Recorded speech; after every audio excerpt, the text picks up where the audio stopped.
बेलू सेपारे से बणरे छेली पड़ी काटिया अच्छे सी बलात्कार कर छेली तार पड़ी पूरा भैं भैं कि ना छेलीर मे मे डाक शुणी मु दौड़ी गली आउ देखिला बेलू से छेली को माड़ी बसी दुष्कर्म करिवारे लागिछि।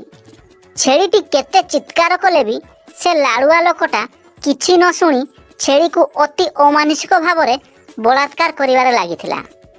से एमिति बलात्कार करिथिला जे छेलीर धार धार होई रक्त बाहरी पड़ुथिला। ब्लड जे भासुची पूरा एकदम नाकरू परिस्रा द्वार मुड़ी। हाँ आज्ञा आश्चर्य हेले भी सत छेली को करिसंती दुष्कर्म से भी गाँव रो वार्ड मेंबर निजे शुणु कौन कहउछंती छेलीर मालिकाणी। लालू सेपारे से बणरे छेली पड़ी काटिया अच्छे सी बलात्कार कर छेली तार पड़ी पूरा भैं भैं कि ना गाँव रो वार्ड मेंबर विरोध रे थाना रे अभियोग करिसंती छेलीर मालिकाणी।